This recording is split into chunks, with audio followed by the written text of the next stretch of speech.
இப்போ ஃபஸ்ட்டு சைக்கிளில் நம்ம யங்குணகம், சீரற்ற வளைவு, குண்டூசி மற்றும் நுண்ணோக்கி முறை பார்த்தாச்சு. அடுத்து நம்ம பார்க்க போகிறது விறைப்பு குணகம், முறுக்கு ஊசல், நிறை இல்லாத முறை அப்படின்றத நம்ம பார்க்க போகிறோம். இப்போ இது ஃபஸ்ட்டு சைக்கிளில் செகண்ட் எக்ஸ்பெரிமெண்ட்டு, ரெண்டாவது எக்ஸ்பெரிமெண்ட்டு விறைப்பு குணகம், முறுக்கு ஊசல், நிறை இல்லாத முறை. நிறை இல்லாத முறையில் கொடுக்கப்பட்ட கம்பியின் விறைப்பு குணகம் காணல் அப்படின்றது தான். ஃபஸ்ட்டு நோக்கத்தை எழுதிக்கணும். நிறை இல்லாத முறையில் முறுக்கு ஊசலை பயன்படுத்தி கொடுக்கப்பட்ட கம்பி செய்யப்பட்ட பொருளின் விறைப்பு குணகம் காணல் அப்படின்றது தான் எங்கள் எய்ம். அங்கே பிராஸ், ஸ்டீல் இதில் 2 கம்பியில் எது வேணாலும் கொடுப்பாங்க. அதுக்கு நம்ம விறைப்பு குணகத்தை கண்டுபிடிக்கணும். நமக்கு ஒரு ஃபார்முலா கொடுத்துருப்பாங்க, அதை யூஸ் பண்ணணும். அதுக்கப்புறம் தேவையான கருவிகள் உலோக வட்டு. இந்த உலோக வட்டு அப்படின்னா மெட்டல் டிஸ்க் அப்படின்னு அர்த்தம். மெட்டல் டிஸ்க் பிராஸு, ஸ்டீல் எதுவாக வேணாலும் இருக்கலாம், ரெண்டுத்தில் எது வேணாலும் கொடுப்பாங்க. இன்னும் வேறு ஏதாவது டிஸ்க்குக்கு நம்ம யூஸ் பண்ணாலும் பண்ணலாம். அது லேபை பொறுத்து அங்கே ஃபாலோ பண்ணுற அந்த ப்ரொசீஜரை பொறுத்து இருக்கும். சரிங்களா? அதுக்கப்புறம் அளவுகோல், அது லென்த்தை அளக்கிறதுக்கான கொடுக்குற அளவுகோல் அது. அதுக்கப்புறம் திருகலவி எதுக்காக அப்படின்னா நம்ம அங்கே யூஸ் பண்ணுற கம்பி அதோட ரேடியஸை மெஷர் பண்ணுறதுக்காக. 1 மீட்டர் 1 மீட்டர் கம்பி கொடுப்பாங்க. இதுவும் ஸ்டீலாக இருக்கலாம், பிராஸாக இருக்கலாம், எது வேணாலும் இருக்கலாம். ஒவ்வொன்றுத்துக்கும் ஒவ்வொரு ஆன்சர் வரும். சில நேரத்தில் 2 கம்பியும் கொடுத்து கூட உங்களை செய்ய சொல்லுவாங்க. சப்போஸ் நீங்கள் எக்ஸ்பெரிமெண்ட் நல்லா செய்கிற எக்ஸ்பர்ட்டாக இருக்கிறீங்கன்னு வச்சிங்களேன், ப்ராக்டிக்கல் எக்ஸாம் நடத்தும்போது எக்ஸ்டர்னல் எக்ஸாமினர் என்ன பண்ணுவார், நீங்கள் சீக்கிரமாக இது ஒரு ஈஸியான எக்ஸ்பெரிமெண்ட்டு தான், சீக்கிரமாக செஞ்சு முடிச்சிட்டிங்கன்னா, ஸ்டீல் கம்பியில் செஞ்சு முடிச்சிருக்கீங்கன்னா இன்னொரு கம்பியை கொடுத்து அதுக்கும் செய்ய சொல்லிவிடுவாங்க. பிராஸ் கம்பிக்கும் செஞ்சு காட்டுங்க அப்படின்னு சொல்லுவாங்க. அப்படிலாம் உங்களுக்கு ஒரு சான்ஸ் கிடைச்சா நீங்கள் நல்லா செஞ்சு காட்டணும். அப்போது நீங்கள் 10%, 100% நீங்கள் மார்க்கு உங்களுக்கு கொடுக்க சான்சஸ் இருக்குது. சரிங்களா? அதெல்லாம் மிஸ் பண்ணிடாதீங்க. அதுக்கப்புறம் நிறுத்து கடிகாரம், பீரியட் ஆஃப் ஆசிலேஷன் எடுக்கிறதுக்காக நிறுத்து கடிகாரம். சரிங்களா? இப்போ நோக்கம், தேவையான கருவிகள் எழுதியாச்சு. அதுக்கப்புறம் வாய்ப்பாடு. கொடுக்கப்பட்ட கம்பி செய்யப்பட்ட பொருளின் விறைப்பு குணகம்.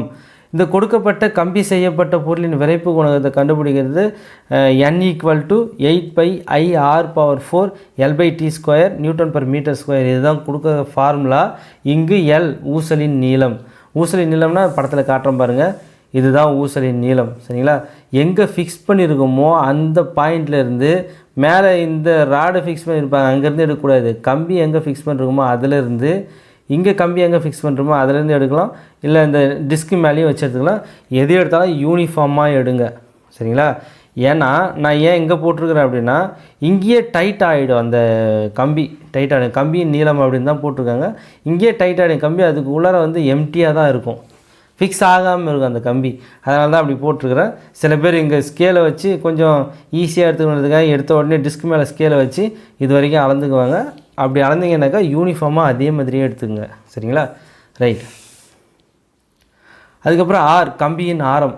இங்கே நம்ம எந்த கம்பி கொடுத்துருக்காங்களோ அதோட ரேடியஸ். அதுக்கப்புறம் டி, ஒரு அலைவுக்கான நேரம்.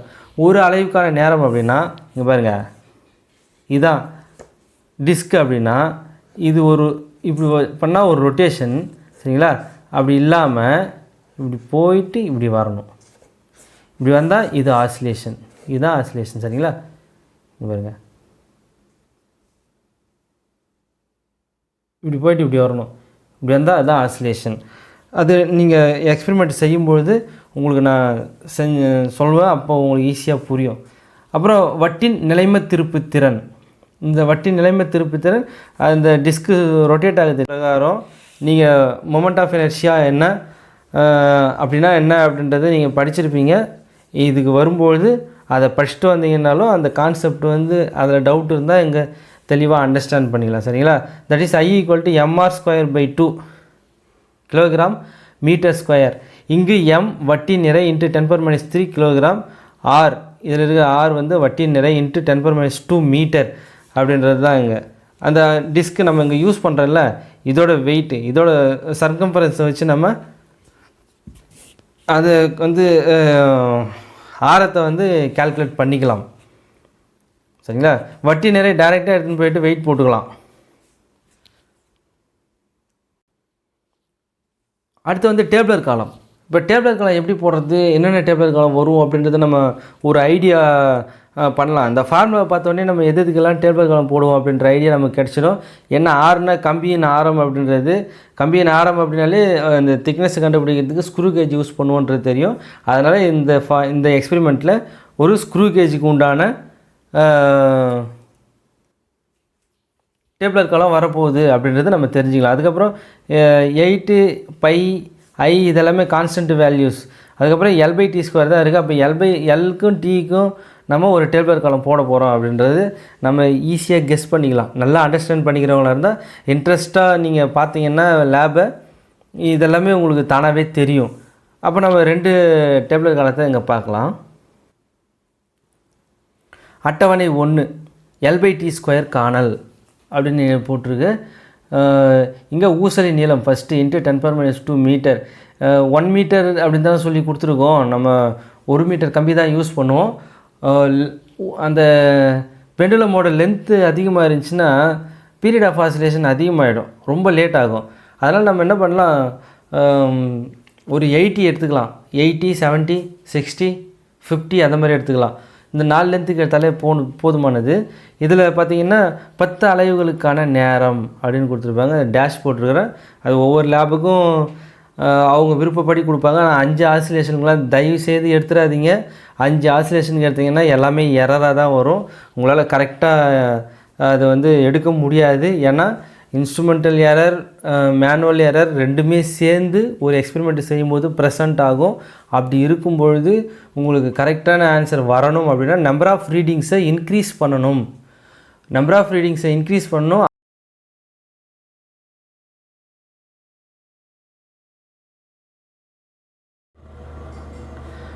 அதனால தான் இதில் முறை 1 முறை 2 அப்படின்னு 2 வாட்டி நம்ம எடுப்போம். இப்போது லென்த்தை 80 சென்டிமீட்டரில் ஃபிக்ஸ் பண்ணிவிட்டு அதுக்கப்புறம் 10 ஆசிலேஷனுக்கு உண்டான டைமை நம்ம நோட் பண்ணுவோம். நோட் பண்ணி முறை 1 எழுதுவோம். இப்போ அதே லென்த்துக்கு முறை 2 அப்படின்ற இடத்துல மறுபடியும் அதே 10 ஆசிலேஷனுக்கு உண்டான டைம் எடுத்து இங்கே எழுதுவோம். இது ரெண்டுத்துக்கும் உள்ள சராசரி எடுத்து இங்கே எழுதிட்டு அதிலிருந்து ஒரு அலைவுக்கான நேரத்தை கால்குலேட் பண்ணுவோம். அதை ஸ்கொயர் பண்ணி L/T² கண்டுபிடிப்போம். சரிங்களா? இதை கண்டுபிடிச்சி அதுக்கப்புறம் ஃபார்முலா நமக்கு ஏற்கனவே கொடுத்துருக்கிற ஃபார்முலா 8/I R⁴ அப்படின்ற ஃபார்முலாவில் சப்ஸ்டிட் பண்ணுவோம். இங்கே பாருங்கள், இதில் L/T² பதிலாக இந்த டேப்லெட் காலத்தில் வர சராசரி வேல்யூவை நம்ம சப்ஸ்டிட் பண்ணணும். அதுக்கப்புறம் பார்த்திங்கன்னா நம்ம ஃபஸ்ட்லேயே சொன்ன மாதிரி இந்த டேப்லெட் இந்த ஃபார்முலா வச்சு பார்க்கும்பொழுது R⁴ இதை கண்டுபிடிக்கணும் அப்படின்னா நமக்கு ஸ்க்ரூ கேஜ் யூஸ் பண்ணுவோம். அதுக்கு தனியாக ஒரு டேப்லெட் காலம் வந்துடும். அந்த டேப்லெட் காலம் இதுதான். நம்ம ஏற்கனவே ஃபஸ்ட் எக்ஸ்பெரிமெண்ட்டே இதை பற்றின விளக்கம் எல்லாமே பார்த்தாச்சு. திருகலவையை பயன்படுத்தி கொடுக்கப்பட்ட கம்பியின் ஆரம் காணல் அப்படின்றது தான் இந்த டேப்லெட் காலத்தோட டாபிக். இதை நீங்கள் கண்டிப்பாக எழுதணும். அதுக்கப்புறம் அதோட மீச்சிட்டு அளவு, சுழிப்பிழை, சுழித்திருத்தம் இது கண்டிப்பாக அந்த ஸ்க்ரூ கேஜுக்கு மேலே எழுதி வச்சுருக்கணும். அதாவது ஸ்க்ரூ கேஜ் டேப்லெட் காலத்துக்கு மேலே. சரிங்களா? அதுக்கப்புறம் குறிக்கோள் அளவு, தலைக்கோள், ஒன்றிப்பு பிரிவு, அதுக்கப்புறம் பிரிவுகளில் தான் இதை எழுதணும். ஏன்னா எத்தனை டிவிஷன்ஸ் இருக்குது, 10, 20, 25, 30 அப்படின்றத எழுதணும்.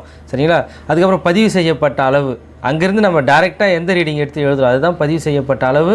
அதுக்கப்புறம் திருத்தப்பட்ட அளவு, இந்த 0 எரர் 0 கரெக்ஷன்லேருந்து நம்ம எழுதுகிற வேல்யூஸ். அதுக்கப்புறம் நம்ம இதில் 6 ரீடிங் எடுக்கணும். 6 ரீடிங் எடுத்து தான் எழுதணும். அது கம்மியாக எடுக்கக்கூடாது. சரிங்களா? இப்போ சராசரி இதிலேருந்து டயாமீட்டர் தான் நம்ம கால்குலேட் பண்ணுவோம். அது 2ஆல் வகுத்துங்கனாக்கா அந்த கம்பியோட ரேடியஸ் கிடச்சிடும். இதை எடுத்து நம்ம அந்த ஃபார்முலாவில் சப்ஸ்டியூட் பண்ணிக்கலாம். அடுத்தது வரைபடம்னா கிராஃப். நீங்கள் ஸ்கூல்லேயே நிறைய கிராஃப் போட்டிருப்பீங்க. உங்களுக்கு எப்படி கிராஃப் போடணும், எப்படி ஸ்கேல் எழுதணும், எந்த மாதிரி கிராஃபு எந்த மாதிரி எக்ஸ்பெரிமெண்ட்டுக்கு போடணும் அப்படின்றது எல்லாத்துமே நான் தனித்தனியாக கிராஃப் போட்டு காட்டுறேன். உங்களுக்கு பழைய ரீடிங் ஏதாவது இருந்தால் அதை வச்சு நான் உங்களுக்கு ரெக்கார்ட் பண்ணுறேன். சரிங்களா? இப்போ இங்கே L இருக்கு இல்லையா, இந்த Lக்கும் T² இடையில் ஒரு கிராஃப் வரையணும். இங்கே L வேல்யூஸ் எல்லாத்தையுமே எக்ஸ் ஆக்சிஸில் போடணும், T² வேல்யூ எல்லாத்தையுமே ஒய் ஆக்சிஸில் போடணும். இது ரெண்டுத்துக்கு இடையில் ஒரு கிராஃப் போட்டிங்கன்னா இதே மாதிரி ஸ்ட்ரெயிட் லைன் வரும். இந்த ஸ்ட்ரெயிட் லைன்லேருந்து ஸ்லோப்போட வேல்யூ எடுத்து எழுதணும். ∆L / ∆T² அப்படின்றது இதை கால்குலேட் பண்ணி நம்ம ப்ராக்கெட் டேர்மில் எழுதியிருக்கோம் இல்லையா அந்த ஃபார்முலாவில், அந்த ப்ராக்கெட் டேர்முக்கு பதிலாக இங்கே வர ஆன்சரை இதில் சப்ஸ்டியூட் பண்ணி இது ஒரு வரைபட முறையில் அப்படின்னு ஒரு ரிஜிடிட்டி மாடுலஸ் வேல்யூவை எழுதணும். சரிங்களா? ரைட். அதுக்கப்புறம் முடிவு. கணக்கீடு முறையில் கொடுக்கப்பட்ட கம்பி செய்யப்பட்ட பொருளின் விறைப்பு குணகம், அது ஸ்டீலா பிராஸா அப்படின்றத நம்ம 2 ஒயர் யூஸ் பண்ணுறது கிடையாது. ஏன்னா ஒரு ஒயர் பண்ணுறதுக்கே டைம் இருக்குது. நம்ம 2 கம்பி யூஸ் பண்ணுறது கிடையாது, ஏன்னா ஒரு கம்பி பண்ணுறதுக்கே டைம் இருக்கிறதுல இங்கே பிராஸ் ஒயர்னால் பிராஸ் ஒயர்னு எழுதுங்க, ஸ்டீல் ஒயர்னால் ஸ்டீல் ஒயர்னு எழுதிக்கலாம். நம்ம அடிஷ்னலாக வரைபட முறையில் கொடுக்கப்பட்ட கம்பி செய்யப்பட்ட பொருளின் விறைப்பு குணகம், இது 2 ஆன்சர் எழுதணும்.